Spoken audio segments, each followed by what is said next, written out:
ভাই রে ভাই, এই না হইল খেলা। আর্জেন্টিনারে আগে গোল দিবা আর পস্তাবা। আর্জেন্টিনা যেন এই বিশ্বকাপে কামব্যাকের আসল হিরো। পিছিয়ে পড়ে কেমনে ম্যাচ জিততে হয় সেটাই যেন দেখিয়ে দিল মেসি বাহিনী। সারা পৃথিবী অবাক তাকিয়ে দেখলো কিভাবে আর্জেন্টিনা দাপিয়ে বেড়ালো ইংল্যান্ডের সাথে। ম্যাচের শুরু থেকেই মাঠে যেন ফুটবল নয়, শুরু হয়েছিল যুদ্ধ। দুই দল এমন ভাবে খেলছিল যেন মনে হচ্ছিল ফাইনালে যে দল যাবে তারা মনে হয় হাত পা নিয়ে যেতেই পারবে না। ফার্স্ট হাফে দুই দল মিলে করেছে 19টা ফাউল। রেফারি বাঁশি বাজাইতে বাজাইতে মুখ ব্যথা করে ফেলে। খেলা চলতে থাকে তবুও।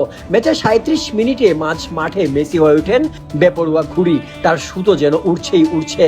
নাটাই আটকে ধরতে দৌড়ে আসেন হ্যারি কেন। কুপকাত করেন মেসি। সুতা দিয়ে সুতা কাটার মতো করে ফেলে রাখেন তাকে। তারপর আরেকজন, সেও পরাস্ত।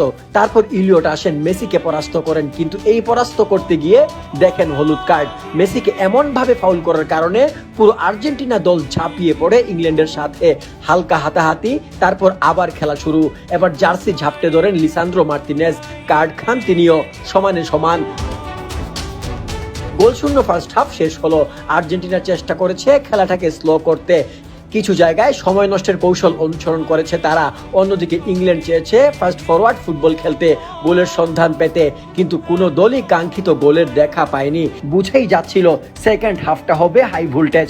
আর এরকম হাই ভোল্টেজ ম্যাচ দেখতে প্রথমবার টিভি বা ইন্টারনেট বিল বিকাশ করলেই পেয়ে যাবেন 20 টাকার অফার। বিল পরিশোধ করুন ঘরে বসে বিকাশে। সেকেন্ড হাফের শুরুতেই হলুদ কার্ড দেখেন রোমেরো। আর্জেন্টিনার দুইজন গুরুত্বপূর্ণ ডিফেন্ডার কার্ড খেয়ে ফেলায় স্বাভাবিকভাবেই তারা তাদের শতভাগ আর দিতে পারছিলেন না, কারণ আরেকটা কার্ডই তো রেড। এই সুযোগটাই নেই ইংল্যান্ড। মর্গান রোজার্সের লম্বা ক্রস থেকে ডি বক্সে অ্যান্টনি গর্ডন বল পেয়ে যান, আর সেখান থেকে এমি মার্তিনেজকে পরাস্ত করে গোল। এগিয়ে যায় ইংল্যান্ড। উল্লাসে ভাসে লন্ডন, আর হতাশার মেঘ দেখা যায় বুয়েন্স আয়ার্সের আকাশে।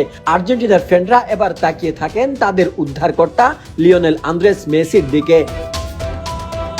এই গোলের পর থেকেই যেন কোমরে গামছা বেঁধে নামে তারা। একের পর এক আক্রমণে নাকের পানি চোখের পানি এক করে ফেলে ইংল্যান্ডের। অবস্থা এমন হয়েছে ইংল্যান্ড তাদের 11 জনই ডিফেন্সে নিয়ে আসে। হ্যারি কেনকেও দেখা যায় ডিফেন্স করতে। আর তাদের এই অতিরিক্ত ডিফেন্সিভ মনোভাবই তাদের কাল হয়ে দাঁড়ায়। এনজো ফার্নান্দেজের এক একটা শট মারছিল যেন তীরের চেয়েও দ্রুত যাচ্ছিল। আর ঠিক এরকমই একটা শটে লিওনেল মেসির অ্যাসিস্ট থেকে গোল করে বসেন এনজো ফার্নান্দেজ। পুরো ম্যাচে একাধিকবার এরকম বক্সের বাইরে থেকে শট মেরেছেন তিনি। আর একদম 88 মিনিটে এসে দেখলেন সফলতার মুখ। আর্জেন্টিনা ডেসপারেট হয়েছিল এই গোলের জন্য, তারা সেই গোল পেয়ে গেল। এই গোলের পর যেন দম ফিরে পেল তারা। আক্রমণের মাত্রা আরো বাড়িয়ে দিল। লং বলে ইংল্যান্ডকে আটকানোর কৌশল কাজে দিল তাদের। মেসির এক লং বল থেকে আবার মাথা লাগালেন লাউতারো মার্তিনেজ। দুর্দান্ত কামব্যাক দিল আর্জেন্টিনা। হতাশা এবার ইংলিশ শিবিরে। আর হতাশার মেঘ কেটে রৌদ্রের ঝলকানি দেখা গেল আর্জেন্টিনার আকাশে। 2-0 গোলের জয় নিয়ে আর্জেন্টিনা চলে গেল ফাইনালে, যেখানে তাদের অপেক্ষায় আছে স্পেন। ফাইনালিসিমা হওয়ার কথা ছিল স্পেন এবং আর্জেন্টিনার মধ্যে, কিন্তু সেটা হয়নি। এবার যেন একই সাথে বিশ্বকাপ ফাইনাল এবং ফাইনালিসিমা হবে। কে জিতবে সেই ফাইনাল, আর্জেন্টিনা নাকি স্পেন?